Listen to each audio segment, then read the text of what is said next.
Sir, जो झारखंड की नीतियां हैं, झारखंड की पॉलिसीज, उनसे कैसा क्वेश्चन पूछा जाएगा सर? यही क्वेश्चन जो है बहुत दोस्त पूछ रहे हैं। तो मैं यही कहना चाहूँगा कि आपको दो चीज़ ध्यान में रखना है। क्या क्या बोलिए तो? पहला, कि जो नीति है वो किस वर्ष बनी, ठीक है, ये ध्यान में रखना है, ये बहुत इंपॉर्टेंट है। और साथ ही साथ उसमें क्या खास पॉइंट है, ठीक है, ये दो चीज़ को दोस्तों ध्यान में रखना है।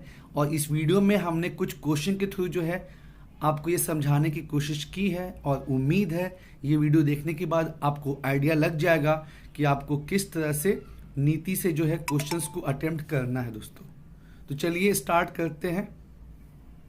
तो पहला क्वेश्चन है, झारखंड सौर ऊर्जा नीति 2015 के अंतर्गत 2020 तक कितना प्रोडक्शन जो है बिजली का वो सोलर से करने का लक्ष्य रखा गया था? तो 2650 मेगावाट। इसमें इंपॉर्टेंट क्या है, आपको पूछ लिया कि जो झारखंड सोलर एनर्जी पॉलिसी है ये कब आई थी। ऑप्शन दे देगा 2015, 2016, 2017, 2018। तो ध्यान रखना कि कब आई थी, 2015 में। जैसा कि मैंने आपको बताया कि हमको जो पॉलिसीज पढ़ना है उसमें से मैक्सिमम जो है या तो 2015 या फिर 2016 में आई थी, क्योंकि 2014 में नई सरकार बनी थी। यहाँ इंपॉर्टेंट ये भी है, झारखंड इंडस्ट्रियल पार्क पॉलिसी, ये भी दोस्तों कब बनी थी, 2015 में।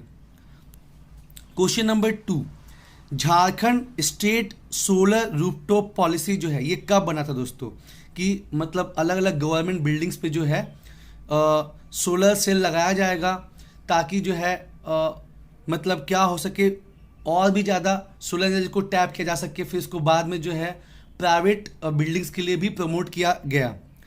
तो बहुत जगह आपको ये 2017 मिलेगा, लेकिन ये कब बना था दोस्तों? 2018 में बना था, ठीक है, Jharkhand state solar rooftop policy, ठीक है।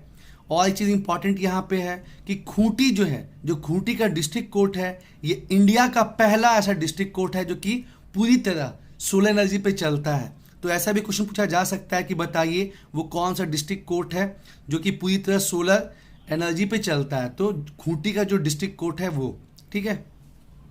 अगला क्वेश्चन है, बहुत इंपॉर्टेंट है, कि झारखंड की स्टार्टअप पॉलिसी जो है 2016 में जो बनी थी, ठीक है, कि अंतर्गत कितने रुपए जो है झारखंड वेंचर कैपिटल फंड के लिए मतलब आवंटित किए गए थे? तो ये 5 साल की योजना, इसमें हर वर्ष जो है 50 करोड़ डालना था, यानी टोटल आपका कितना हो गया, 250 करोड़। और 2016 में ही startup India, stand up India जो है, ये सब एंटरप्रेन्योरशिप को बढ़ाने के लिए इंडिया लेवल पे चला था, और इसीलिए स्टेट्स ने भी इसको अपने यहाँ इम्प्लीमेंट किया था।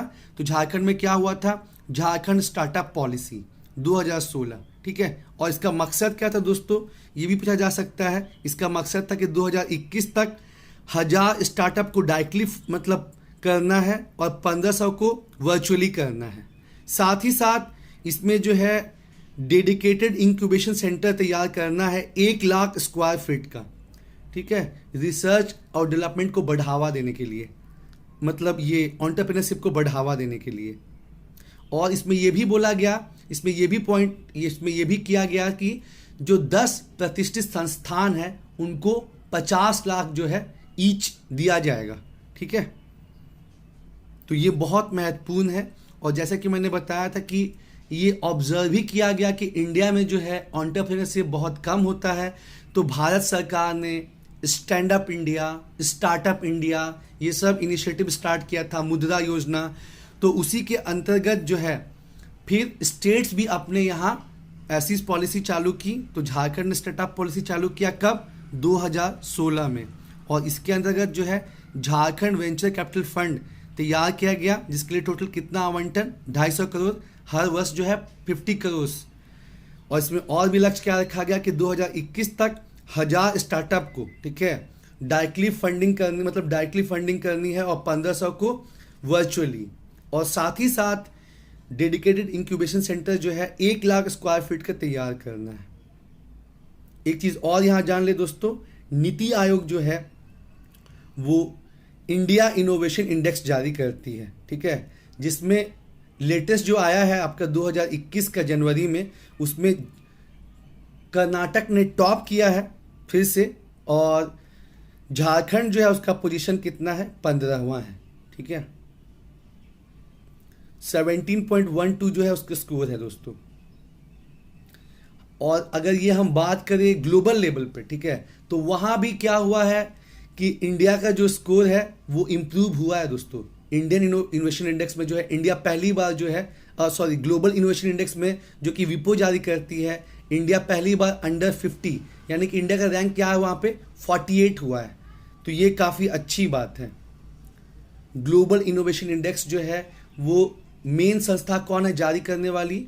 विप्रो, और वो जो है इंसिड और एक यूनिवर्सिटी के साथ मिलकर पब्लिश करती है ग्लोबल इनोवेशन इंडेक्स, और उसमें इंडिया का रैंक कितना है? 48 हुआ है दोस्तों। पहली बार इंडिया अंडर 50 आई है। लेकिन जो ये इंडिया इनोवेशन इंडेक्स है इसको नीति आयोग जारी करती है, और इसमें जो लेटेस्ट है जनवरी 2021 में जो रिपोर्ट आई है उसमें कर्नाटक टॉप पे है, रैंक 1 पे, और अपना जो झारखंड है वो कितने पोजीशन पे है? 15th पोजीशन पे है। ये पीटी में आ सकता है दोस्तों, बहुत इंपॉर्टेंट है। अब अगली पॉलिसी हम देखते हैं जो कि किस पे है? Jharkhand food processing industry. आप जानते ही हैं कि झारखंड में जो है मैक्सिमम लोग जो है वो कृषि से जुड़े हुए हैं, लेकिन यहाँ पे जो है कृषि की बहुत सी समस्याएं हैं, ठीक है। जैसे चूंकि ये पठारी क्षेत्र है तो बारिश अच्छी होती तो है, लेकिन पानी जो है वो ठहरता नहीं है। फिर जो है एसिडिक इन नेचर है, क्योंकि यहाँ पे जो है मिनरल्स काफ़ी ज़्यादा मिलते हैं, तो फिर जो सॉइल की क्वालिटी है वो उतनी अच्छी नहीं है। मतलब मैक्सिमम किसान जो हैं वो स्मॉल और मार्जिनल फार्मर है, उनके पास रिसोर्सेज की कमी है, फाइनेंस की कमी है। तो इन सब वजहों से जो है मतलब झारखंड सरकार ने फूड प्रोसेसिंग इंडस्ट्री जो है उसको बढ़ावा देने के लिए ये स्टार्ट किया है Jharkhand food processing industry policy 2015, जिसको हिंदी में क्या बोलते हैं? झारखंड खाद्य प्रसंस्करण उद्योग नीति, ठीक है। तो क्वेश्चन ये है कि इसके अंतर्गत किस जिले में टोमेटो प्रोसेसिंग यूनिट की बात कही गई है सेटअप करने की? तो लातेहार में दोस्तों बहुत ज़्यादा जो है टमाटर का प्रोडक्शन होता है, और इसलिए वहाँ पे टोमेटो प्रोसेसिंग यूनिट जो है उसको सेटअप करने की बात कही गई है। बाकी लातेहार आप जानते ही हैं, और भी फेमस क्यों है? क्योंकि यहाँ पे बेतला नेशनल पार्क है, जो कि झारखंड का एकमात्र नेशनल पार्क है। लातेहार से ही जो है झारखंड की सबसे लंबी नदी, जिसका नाम क्या है? दामोदर, निकलती है, ठीक है। और गढ़वा और पलामू में जो दोस्तों दाल बहुत ज़्यादा होता है, तो यहाँ पे दाल का जो है प्रोसेसिंग यूनिट सेटअप करने की बात कही गई है, ठीक है। इसके अलावा और क्या क्या इंपॉर्टेंट पॉइंट्स है उसको हम समझते हैं दोस्तों। सरकार जो है असिस्टेंस प्रोवाइड करेगी प्लांट और मशीनरी सेटअप करने में, ठीक है। तो अगर मतलब जनरल प्रोजेक्ट है वो, तो वहाँ पे 35% तक हेल्प होगा, और जो आपका जो ट्राइबल अगर प्रोजेक्ट है वो प्रोजेक्ट यानी इंटीग्रेटेड ट्राइबल डेवलपमेंट प्रोजेक्ट के अंदर आता है वो एरिया, तो वहाँ पे 45% तक मदद की जाएगी, और मैक्सिमम कितना दिया जाएगा? 5 करोड़। तो क्या क्वेश्चन बन सकता है? ये बन सकता है क्वेश्चन की, बताइए Jharkhand food processing industry policy 2015 के अंतर्गत प्लांट और मशीनरी के लिए ट्राइबल डेवलपमेंट प्रोजेक्ट के अंदर सरकार कितना असिस्टेंस प्रोवाइड करेगी? तो क्या ध्यान हो जाएगा आपका? 45%, ठीक है। और अगर जनरल का पूछेगा तो 35%। और दोस्तों ये डेटा इंपॉर्टेंट है क्योंकि झारखंड का जो है फीड प्रोसेसिंग जो है, ठीक है, फीड प्रोसेसिंग इंडस्ट्री के लिए, जो कि जानवरों के लिए खाना उपलब्ध कराएगा, उसके लिए सेटअप करने के लिए भी सिमिलर चीज़ है, ठीक है, कि अगर जनरल होगा तो वहाँ पे 35% और ट्राइबल डेवलपमेंट प्रोजेक्ट होगा तो 45%, और जो मैक्सिमम लिमिट है वो 5 करोड़। दूसरा है कि जैसे आप जानते ही हैं कि फूड प्रोसेसिंग होता है तो मान लीजिए उसका 2 केंद्र होता है। एक होता है बैकवर्ड लिंकेज, यानी गांव में जो आप सेटअप करेंगे और एक गांव से आप चीज़ों को मंगा के फिर शहर में उसका प्रोसेसिंग करेंगे, ठीक है। तो जो ये जो प्राइमरी प्रोसेसिंग सेंटर है, ठीक है, ये गांव की बात कर रहा है, ठीक ना। ये हमने बात किया क्या? शहर वाला बात किया, असिस्टेंस प्लांट और मशीनरी अगर आप शहर में सेटअप किए तब। और ये हो गया कि गांव से जहां से आप मतलब रॉ मटेरियल लाएंगे, ठीक है, तो उस केस में जो है आपको जनरल में 50% ग्रांटिंग मिलेगा ऐड, और अगर वो ट्राइबल डेवलपमेंट प्रोजेक्ट के अंदर है तो 75% मिलेगा, और मैक्सिमम कितना है? 2.5 करोड़ का है, ठीक है। फूड प्रोसेसिंग में क्या होता है? फूड प्रोसेसिंग में होता है कि आप किसान से मान लीजिए आलू खरीदें और चिप्स बनाएं। तो ये जो बात कर रहे हैं हम, आलू खरीदने की बात कर रहे हैं, कलेक्शन सेंटर बोल लीजिए या प्राइमरी प्रोसेसिंग सेंटर बोलिए, ठीक है, आलू परचेज किए, तो उस केस में जो है जब गांव से आप ले रहे हैं तो वहां जब सेटअप कर रहे हैं, ठीक है, वहां भी आप मान लीजिए रखिएगा ना कि तुरंत तो आप मान लीजिए नहीं ला सकते, कुछ समय आपको वहां पे स्टोर करना या कुछ वहां पे और काम कराना है, तो उसको प्राइमरी प्रोसेसिंग सेंटर बोलते हैं या कलेक्शन सेंटर बोलते हैं। तो वहां पे आपको 50% मिलेगा जनरल प्रोजेक्ट्स में, और जो इंटीग्रेटेड ट्राइबल डेवलपमेंट प्रोजेक्ट है उसमें 75% मिलेगा, और मैक्सिमम कितना है 2.5 करोड़। और ऐसे प्लांट मशीनरी सेटअप करने के लिए जो है आपको, जो मुझे लगता है कि आपको 35% असिस्टेंस दिया जाएगा, ट्राइबल डेवलपमेंट प्रोजेक्ट के लिए 45%, और मैक्सिमम कितना रहेगा 5 करोड़, ठीक है, क्योंकि फॉरवर्ड और बैकवर्ड लिंकेजेस रहता है, ठीक है ना, फूड प्रोसेसिंग में। और इंडिया के लेवल पे कौन सा स्कीम चल रहा है फूड प्रोसेसिंग के लिए? संपदा स्कीम, ठीक है। पहले अलग अलग चीज चल रहा था, फिर एक अम्ब्रेला स्कीम बनाया गया, उसके अंदर जितना भी खाद्य प्रसंस्करण वाला जो चीज है उसके अंदर ला दिया गया, ठीक है। तो संपदा स्कीम पूछा जा सकता है कि संपदा स्कीम का संबंध किससे है? फूड प्रोसेसिंग से। ये अभी थोड़ा आपको टफ लग रहा होगा दोस्तों, लेकिन जब बार बार आप इसको पढ़ेंगे तो आपको इजी लगेगा। और यहां पे ध्यान दीजिएगा, जैसे कि झारखंड का फीड प्रोसेसिंग इंडस्ट्री भी 2015 में चालू हुआ, जो कि मेनली जानवरों को फीड करने के लिए। तो वहां भी अगर प्लांट मशीनरी जो है जनरल सेटअप हो रहा है तो 35% तक असिस्टेंस मिलेगा, और इंटीग्रेटेड डेवलपमेंट प्रोजेक्ट हो रहा है तो 45%, मैक्सिमम 5 करोड़ जो है। अब मान लीजिए आप, जाहिर सी बात है कि जब आप फूड प्रोसेसिंग कर रहे हैं तो हम जानते ही हैं कि हमारा 40% तक जो है वेस्टेज हो जाता है फूड ग्रेन और फ्रूट्स एंड वेजिटेबल्स। क्यों? क्योंकि कोल्ड चेन नहीं है। तो कोल्ड चेन, वैल्यू एडिशन और इंफ्रास्ट्रक्चर को प्रिजर्वेशन के लिए मैक्सिमम जो अमाउंट है वो कितनी है? 7 करोड़। पूछा जा सकता है कि Jharkhand food processing industry policy के अंतर्गत कोल्ड चेन, वैल्यू एडिशन और प्रिजर्वेशन ऑफ इंफ्रास्ट्रक्चर के लिए जो मैक्सिमम अमाउंट है वो कितनी है? 5 करोड़, 6 करोड़, 7 करोड़ या 8 करोड़? तो क्या जवाब हो जाएगा दोस्तों? जवाब हो जाएगा आपका 7 करोड़, ठीक है। जनरल असिस्टेंस में 35% है, और जो integrated tribal development project area वहां पे है तो 50% है, ठीक है। एक बार देख लीजिए कि प्लांट एंड मशीनरी सिंपली है तो जनरल में 35%, आईटीडीपी में 45%, मैक्सिमम 5 करोड़ है। विलेज में आप प्रोसेसिंग सेंटर या कलेक्शन सेंटर बना रहे हैं तो वहां पे आपको 50%, या फिर ये इंटीग्रेटेड ट्राइबल डेवलपमेंट प्रोजेक्ट हो तो 75%, मैक्सिमम कितना है? 2.5 करोड़। और अगर आप कोल्ड चेन, वैल्यू एडिशन ये सब के लिए इन्वेस्ट कर रहे हैं तो वहां सरकार आपको कितना ग्रांटेड प्रोवाइड कराएगी? 35% जनरल में, और इंटीग्रेटेड ट्राइबल डेवलपमेंट प्रोजेक्ट होगा तो 50%, और मैक्सिमम लिमिट कितनी है? 7 करोड़ की है। एक बार फिर से देख ले दोस्तों, पहला क्वेश्चन जो है इसमें हमने आपसे पूछा कि जो झारखंड सोलर एनर्जी पॉलिसी है इसके अंतर्गत 2020 तक कितना प्रोडक्शन बिजली का जो है वो सोलर से होगा, उसका लक्ष्य रखा गया है।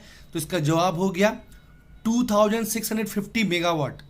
साथ ही साथ झारखंड इंडस्ट्रियल पार्क पॉलिसी कब आई? 2015 में। दोस्तों यहाँ एक चीज और बहुत इंपॉर्टेंट है, जैसे आप जान ही रहे हैं कि क्लाइमेट चेंज को लेके जो है पेरिस क्लाइमेट चेंज हुआ है, 2015 में ये स्टार्ट हुआ और 2030 तक मतलब ये चलेगा। तो इसके अंदर हर कंट्री को बोला गया कि आप अपना लक्ष्य रखिए, INDC, ठीक है, intentionally national determined contribution. Full form भी पूछ सकता है, या फिर पूछ सकता है कि जो इंडिया का INDC है जो 2030 तक अचीव करना, उसमें क्या क्या लक्ष्य रखा गया है। तो पहला लक्ष्य दोस्तों यही रखा गया है कि जो इंडिया 2005 में ग्रीन हाउस गैस एमिशन करता था उसको जो है 33 से 35% जो है कम करना है 2030 तक। मान लीजिए कि अगर वो 100 यूनिट करता था इंडिया 2005 में green house gas emission emit करता था, तो उसको घटा के 65 to 67 यूनिट लाना है 2030 तक। और दूसरा बहुत महत्वपूर्ण क्या है दोस्तों? दूसरा बहुत महत्वपूर्ण यही है कि 2030 तक भारत जो भी ऊर्जा का उत्पादन करता है, एनर्जी का जो प्रोडक्शन करता है, उसमें से जो 40% है, 40% जो है वो किससे करेगा? रिन्यूएबल एनर्जी से, जिसमें आपका यही सब आएगा, सोलर हो गया, स्मॉल हाइड्रो हो गया, विंड एनर्जी हो गया, ठीक है। और भारत ने जो है सौर ऊर्जा को और बढ़ावा देने के लिए फ्रांस के साथ मिलकर जो है इंटरनेशनल सोलर अलायंस चालू किया था। क्वेश्चन पूछा जा सकता है कि इंटरनेशनल सोलर अलायंस का जो है वो हेडक्वार्टर कहाँ पे है? तो ये अपना गुरुग्राम में है दोस्तों। ये बहुत बहुत इंपॉर्टेंट है, क्योंकि क्लाइमेट चेंज जो है, क्लाइमेट चेंज और सस्टेनेबल डेवलपमेंट जो है, ये आपको हर जगह मिलेगा। तो इसको दोस्तों ध्यान देना है और रिलेट करके पढ़ना है, ठीक है, रिलेट करके पढ़ना है। जैसे मैंने आपको तो यहाँ बताया कि झारखंड की सोलर एनर्जी पॉलिसी के अंदर कितना लक्ष्य है। आप ये भी देख लें कि भारत जो है वो अपने आईएनडीसी के अंदर, आईएनडीसी क्या हो गया कि पेरिस क्लाइमेट चेंज में जो है हर देश को क्या बोला गया कि आप खुद निर्धारित कीजिए कि आप जो है कितना ग्रीन हाउस गैस में कटौती करेंगे और साथ ही साथ कितना रिन्यूएबल एनर्जी से प्रोडक्शन करेंगे। तो भारत ने क्या तय किया है कि भारत जितना अपना एनर्जी का प्रोडक्शन करता है उसका 40% जो है वो रिन्यूएबल एनर्जी से करेगा 2030 तक। तो आपको होमवर्क में दोस्तों आपको ये भी देखना है और आपको कमेंट करना है कि इंडिया जो है 2030 तक, एक तो आपको ये बताना है कि टोटल रिन्यूएबल एनर्जी जो है 40% वो कितना गीगावाट होगा, साथ ही साथ उसमें सोलर एनर्जी का जो टारगेट है वो कितना का है दोस्तों। ये बहुत इंपॉर्टेंट है। दूसरा हमने देखा क्या कि Jharkhand state solar rooftop policy जो है ये कब बना था। तो ये आपको बहुत जगह जो है 2017 मिलेगा दोस्तों, लेकिन मैंने झारखंड के डॉक्यूमेंट में देखा है, वहाँ पे क्या दिया है 2018 दिया है। साथ ही साथ खूंटी की बात क्यों की गई है यहाँ पे दोस्तों, ऐसे खूंटी जो है ये सबसे ज़्यादा टसर सिल्क का प्रोडक्शन करता है दोस्तों। और यहाँ पे मैंने इसलिए बात की है क्योंकि जो खूंटी का डिस्ट्रिक्ट कोर्ट है ये पूरे भारत में पहला ऐसा डिस्ट्रिक्ट कोर्ट हो गया जो कि पूरी तरह से सोलर है, ठीक है। Question number 3, Jharkhand startup policy 2016 में जो आई थी, इसके अंतर्गत कितने रुपए जो हैं झारखंड वेंचर कैपिटल फंड के लिए आवंटित किए गए। तो 250 करोड़। ये 5 वर्षीय कार्यक्रम थी और हर मतलब इस साल 2021 में फिर अब नया आएगा और हर वर्ष जो है इसके लिए 50 करोड़ रुपए आवंटित किए गए। तो टोटल कितना हो गया 5 साल में 250 करोड़। इसमें क्या लक्ष्य रखा गया कि 2021 तक जो है हमको 1000 स्टार्टअप जो है बिजनेस का उसको डायरेक्टली फंड करना है, 1500 को वर्चुअली। साथ ही साथ डेडिकेटेड इंक्यूबेशन सेंटर जो है 1 लाख स्क्वायर फीट जो है वो तैयार करना है। और हमने आपको बताया कि नीति आयोग ने जैसे इंडिया इनोवेशन इंडेक्स निकालना जारी किया है, तो जनवरी 2021 में जो नई इंडिया इनोवेशन इंडेक्स जारी हुई है उसमें कर्नाटक ने टॉप किया है और झारखंड का रैंक कितना अपना 15वां है। और जो ग्लोबल इनोवेशन इंडेक्स है जो कि ग्लोबल स्तर पे होता है और जिसको कौन पब्लिश करता है, मेनली आपका विप्रो है, इंसिड है और शायद कैम्ब्रिज है, दोनों उसके साथ मिलके करता है, ठीक है। ये जो जरा आप देख लीजिएगा दोस्तों, तो उसमें जो है इंडिया का रैंक कितना है ग्लोबल इनोवेशन इंडेक्स में, उसमें 48 हुआ है। पहली बार इंडिया अंडर 50 आया है। ये अच्छी खबर है क्योंकि इंडिया भी जो है रिसर्च एंड डेवलपमेंट पे अब जो है वर्कआउट कर रहा है और अभी अब जल्दी जो है इंडिया की नई साइंस एंड टेक्नोलॉजी पॉलिसी, नहीं साइंस टेक्नोलॉजी और इनोवेशन पॉलिसी जो है इंडिया की आने वाली है, ठीक है। 2013 में ही आई थी, उसके बाद नहीं आई और अभी जो सिचुएशन चेंज हो रहा है कोरोना के चलते तो और भी ज़्यादा ज़रूरी हो गया है कि नई साइंस टेक्नोलॉजी और इनोवेशन पॉलिसी लाई जाए दोस्तों। क्योंकि आप देखते हैं कि जो स्टेट पे जो है उतना ज़्यादा साइंस के रिगार्डिंग जो है काम नहीं होता है। तो कितना अच्छा रहेगा कि जो नई साइंस टेक्नोलॉजी इनोवेशन पॉलिसी आए वो मैंडेटरी कर दे कि जो राज्य हैं हर राज्य को जो है एक पर्टिकुलर अमाउंट जो है वो खर्च करना है अपने साइंस टेक्नोलॉजी के रिसर्च एंड डेवलपमेंट पे। बहुत अच्छा रहेगा दोस्तों। क्वेश्चन नंबर 4 ये हमने देख लिया, ये किससे संबंधित है, Jharkhand food processing industrial policy, ठीक है, झारखंड खाद्य प्रसंस्करण उद्योग नीति। जैसे कि मैंने बताया कि झारखंड एक एग्रीकल्चर बेस्ड इकोनॉमी है, ठीक है, क्योंकि मैक्सिमम लोग जो है एग्रीकल्चर में काम करते हैं, लेकिन यहाँ पे एग्रीकल्चर से संबंधित बहुत सी समस्याएं हैं। मैक्सिमम किसान जो हैं वो छोटे किसान हैं, उनके पास फाइनेंस की कमी है, सिंचाई की उचित सुविधा नहीं है, ज़मीन जो है वो एसिडिक उसका कैरेक्टरिस्टिक है, प्लस लोग जो है उनको उतना अवेयरनेस नहीं है, यही सब प्रॉब्लम है। तो यहाँ पे जो है फूड प्रोसेसिंग का बहुत इंपॉर्टेंस रहेगा और ना केवल झारखंड के लिए बल्कि पूरे भारत के लिए भी जो है फूड प्रोसेसिंग बहुत इंपॉर्टेंट है। क्यों? क्योंकि हमारा ये सब प्रॉब्लम तो है ही कि मैक्सिमम जो छोटे किसान हैं प्लस इरिगेशन की समस्या, ये सब तो है ही। प्लस क्या होता है कि 40% तक जो फूड ग्रेन है, फ्रूट्स वेजिटेबल जो है वो नुकसान हो जाता है। क्यों? क्योंकि प्रॉपर उसका स्टोरेज नहीं हो पाता है। तो फूड प्रोसेसिंग होगा तो वेस्टेज भी बचेगा, एम्प्लॉयमेंट भी क्रिएट होगा। और भारत सरकार ने इसके लिए क्या स्टार्ट किया है? संपदा स्कीम स्टार्ट किया है। तो ठीक है, अब झारखंड की हम बात करते हैं कि इसके अंतर्गत जो है किस जिले में जो है टमाटर प्रोसेसिंग यूनिट की बात कही गई है। लातेहार में जबरदस्त प्रोडक्शन होता है टमाटर का, तो वहाँ पे टोमेटो प्रोसेसिंग यूनिट की बात कही गई है। और गढ़वा और पलामू में दाल का होता है, तो वहाँ पे दाल का। उसके बाद हमने असिस्टेंस की बात कही कि यहाँ से क्वेश्चन पूछा जा सकता है कि बताइए प्लांट मशीनरी सेटअप करने के लिए मैक्सिमम जो राशि है वो कितनी तय की गई है? तो 5 करोड़। ठीक है, कितना असिस्टेंस दिया जाएगा इंटीग्रेटेड ट्राइबल डेवलपमेंट एरिया में? तो 45%। अब यही क्वेश्चन एग्जाम में पूछ लेगा, आप नहीं पढ़े हैं तो बोलेंगे बाप रे कितना भारी सवाल पूछा। लेकिन अगर आपका पढ़ा हुआ है, आपके लिए फिर केक वॉक रहेगा। 35% जनरल एरिया में, और ये जो है ट्राइबल डेवलपमेंट एरिया उसके लिए। ठीक है, और ये आईटीडीपी का कंसेप्ट कब आया था दोस्तों?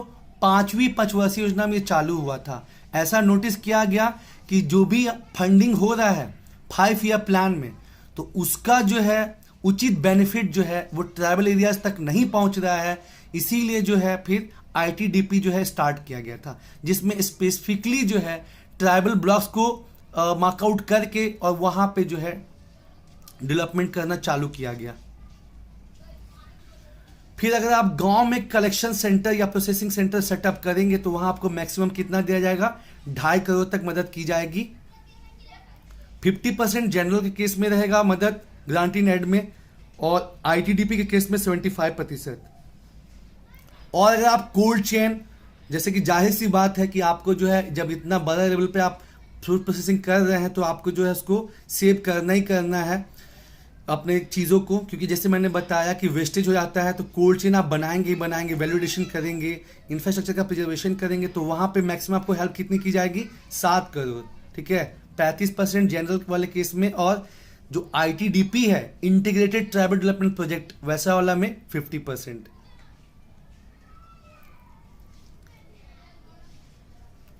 अब आगे बढ़ते हैं दोस्तों। 5वां क्वेश्चन है कि जो Jharkhand textile apparel and footwear policy है दोस्तों, ये कब आया था? 2016 में। ठीक है, और दोस्तों आप जानते हैं कि झारखंड में जो है मतलब बहुत ज़्यादा पोटेंशियल है, हैंडीक्राफ्ट, टेक्सटाइल, फुटवेयर सबका बहुत ज़्यादा पोटेंशियल है। और यहाँ तो आपको पता ही होगा कि सिल्क प्रोडक्शन में हम बहुत आगे, खासकर जो टसर सिल्क है उसमें तो हम चैंपियन ही हैं। तो उसको बढ़ावा देने के लिए जो है ये पॉलिसी बनाई गई, झारखंड वस्त्र परिधान और फुटवेयर नीति। तो आपको बताना है कि इस नीति के अंतर्गत कितने लोगों को रोजगार देने की बात कही गई? तो 5 लाख लोगों की। ठीक है, उसके बाद कितने क्लस्टर डेवलपमेंट स्कीम तैयार करने की बात कही गई है? 15। साथ ही साथ जो है एक सिल्क पार्क स्थापित किया गया राजनगर, जो कि सरायकेला खारसवां में है, एक सिल्क पार्क इरबा रांची में, और एक मेगा टेक्सटाइल पार्क देवघर में। ठीक है, तो मैच भी करने आ सकता है। ठीक है, तो ध्यान रखिएगा सिल्क पार्क कहाँ है? राजनगर में और इरबा में। राजनगर आपका सरायकेला खारसवां में है, जहाँ का छऊ डांस बहुत फेमस है। और सिल्क पार्क जो है कहाँ पे? इरबा रांची में। और मेगा टेक्सटाइल पार्क कहाँ? देवघर। अब देवघर तो आप जान ही रहे हैं कितना ज़्यादा न्यूज़ में है, बाबा नगरी तो है ही। यहाँ पे जो है प्लास्टिक पार्क बन रहा है, आईटी पार्क बन रहा है, हवाई अड्डा जल्द ही चालू होने वाला है। मतलब देवघर ही देवघर है दोस्तों। इसके साथ ही साथ रांची में निफ्ट का स्थापना किया गया, और उसके बाद जो है एफडीडीआई का कैंपस भी खोला जाएगा। और यहाँ पे जो है आपको 2 चीज जानना है जिसका जिक्र किया गया है कि यही हैंडीक्राफ्ट टेक्सटाइल को बढ़ावा देने के लिए जो है झारक्राफ्ट का शुरुआत किया गया था 2006 में। और इसके पूरे इंडिया में कितने सेंटर हैं? 18 आउटलेट्स हैं। ठीक है, और इसमें और एक चीज दिया गया है कि आपका Jharkhand skill development mission society की भी बात की गई है, जिसको 2013 में जो है स्थापित किया गया था। तो इस दोनों का आपको ध्यान में रखना है, झारक्राफ्ट को भी और जेएसडीएमएस को भी। ठीक है, Jharkhand skill development mission society, जिसका मेन मकसद क्या है? स्किल ट्रेनिंग प्रोवाइड कराना। और पूरे संथाल परगना को जो है वो, और संथाल परगना में कितने डिस्ट्रिक्ट है? 6 डिस्ट्रिक्ट, उसको पूरा जो है मेगा हैंडलूम क्लस्टर के रूप में जो है डिक्लेयर कर दिया गया है।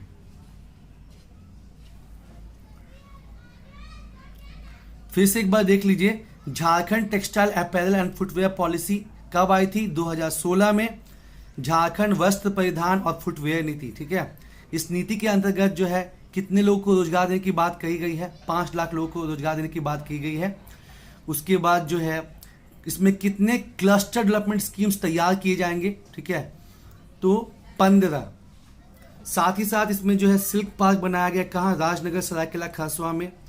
एक सिल्क पार्क बनाया गया इरबा रांची में। मेगा टेक्सटाइल पार्क की बात की गई है, बनाया जाएगा मतलब देवघर में।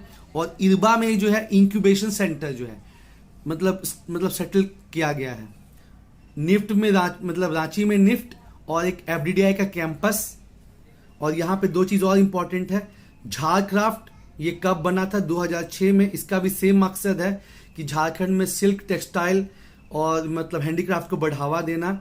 और JSDMS यानी कि Jharkhand skill development management society, ठीक है, मिशन सोसाइटी, ठीक है, तो ये आपका 2013 में। और पूरे संथाल परगना को जो है मेगा हैंडलूम क्लस्टर के रूप में डिक्लेयर किया गया, क्योंकि आप जानते हैं कि जो संथाल परगना है वहां पे बहुत ज़्यादा गरीबी है, लेकिन वहाँ के जो लोग हैं वो बहुत ज़्यादा निपुण है ये सब मतलब चीज़ों में, ठीक है। तो दोस्तों उम्मीद है आपको ये वीडियो पसंद आया होगा। जम के जो है दोस्तों अब लग जाना है और खूब सारा क्वेश्चन दोस्तों बनाना है, ठीक है। चाहे आप शिवांगन से प्रैक्टिस कीजिए, स्पर्धा से कीजिए, उड़ान से कीजिए, किसी से भी कीजिए, लेकिन कीजिए।